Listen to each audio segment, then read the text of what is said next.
Today he had a day off, and how did he spend that? Brunch with Melania? No. Maybe a catch with Barron in the yard? No. Santa Claus got up bright and early to post 165 venomous words about yours truly. And I'd like to go through that with you now. Kentucky Fried Donald is having nightmares these days due to his remarkable achievements, from becoming the first president to stand trial for a criminal offense to paying hush money to a pornographic film star. Trump is in quite a mess, slurring and stumbling through his rally speeches. However, his biggest headache isn't his legal troubles, it's Jimmy Kimmel. Poor Donnie is so confused, he thinks Jimmy is Al Pacino and is still mad about that Oscar performance. President Trump, thank you for watching. I'm surprised you're still... Isn't it past your jail time? President Trump, thank you for watching. I'm surprised you're still... Isn't it past your jail time? President Trump, thank you for watching. I'm surprised you're still... Isn't it past your jail time? It all started when Jimmy Kimmel put Humpty Trumpty in his place at the Oscars. Naturally, Donnie Diapers didn't find it amusing and took to Twitter to bash Jimmy, calling him stupid Jimmy Kimmel and mocking him for his performance and the drop in Academy Awards ratings. Trump also took a dig at Jimmy's wife and accused him of suffering from Trump derangement syndrome, TDS. Classic Trump, you can almost hear the tiny fingers typing away. Let's break this down Kimmel style.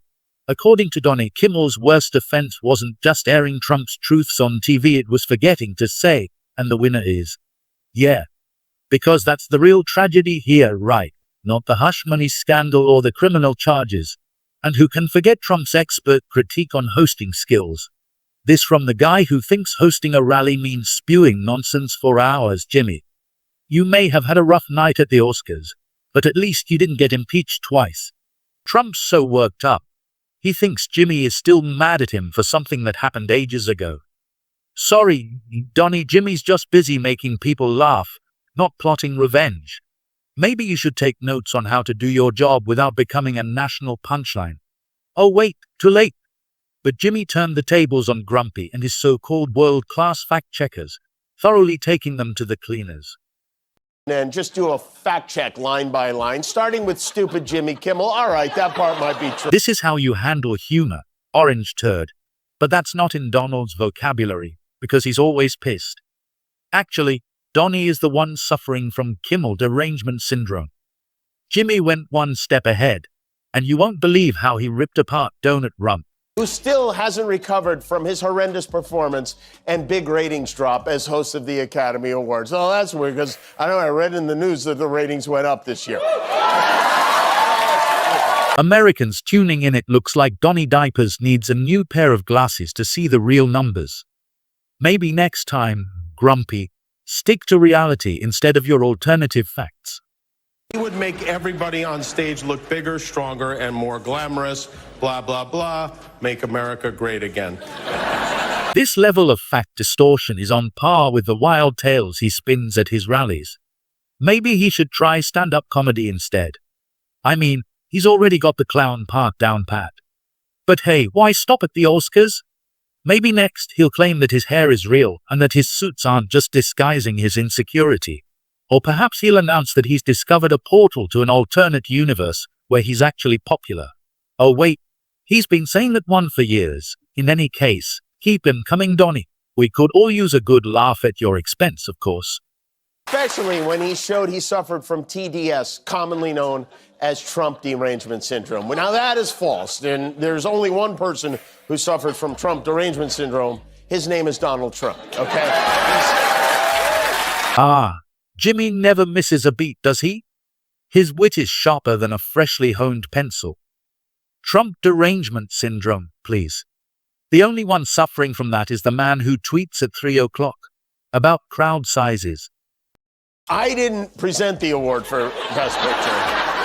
I was the host. The host doesn't present awards. The presenters present the awards, and the person who presented the award was Al Pacino, not me. We are different people.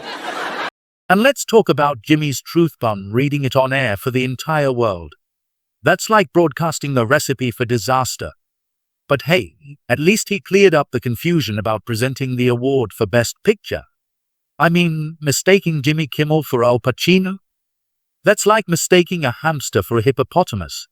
Sure, they both have teeth, but that's where the similarities end. Show is Al Pacino. I'm just not. He's Al Pacino.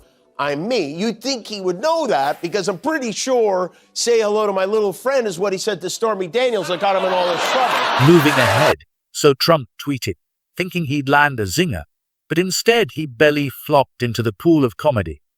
Supposedly his wife and even management begged him not to do it. Don't read his truth, Jimmy. Please don't do this, they said. I mean, come on, Trump, are you auditioning for a role in a Shakespearean tragedy? To be or not to be laughed at? That is the question. And Jimmy's response, classic. He's like the hero in an action movie facing down the villain's henchman with a smirk and a quip. As I saw, they showed me what he posted. I looked at it, I said, oh, I'm going to read this. My wife went, oh, no. I said, oh, yes. And that was that. That was the whole thing. This is the era of lies, Trump's family crest, if you will, and it runs deep within his MAGA supporters too. They've embraced wild tales over truth, creating rifts where unity once stood. Take vaccines, for example.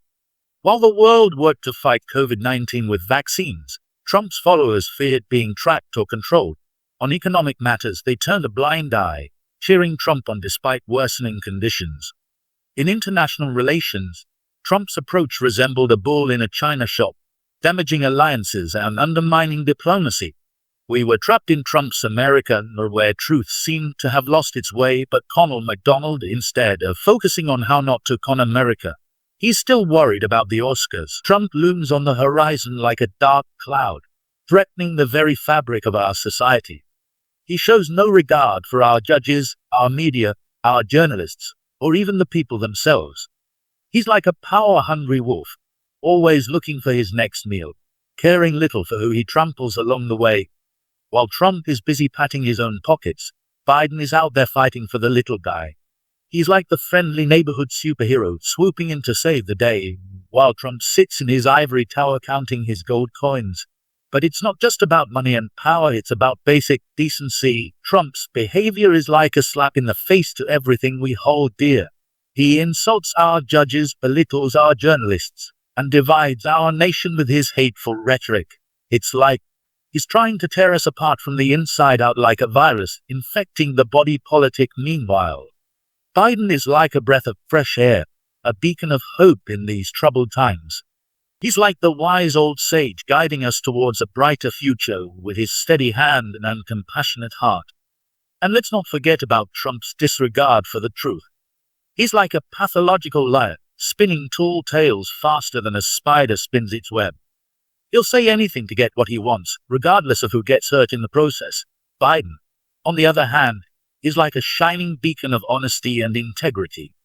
He's like the moral compass we so desperately need in these turbulent times, always pointing us towards the truth no matter how uncomfortable it may be. So when it comes time to cast your vote, remember what's at stake. Trump may be a big threat looming on the horizon, but Biden is the hero we need to save the day. He's like the knight in shining armor riding in to rescue us from the darkness and lead us towards a brighter tomorrow. People like Jimmy are doing a great service by exposing this fraudster in a comedic way. They're like the watchdogs of democracy, barking loudly to alert us to the dangers lurking in the shadows. It's all about awareness, about shining a light on the truth and holding those in power accountable for their actions. And that's where you come in. By supporting our work, by subscribing to our channel, and liking the video, you're helping to spread the word and keep the conversation going. Together, we can take America back to its democratic norms, where honesty and integrity reign supreme, and where comedy is reserved for the stage, not the halls of power.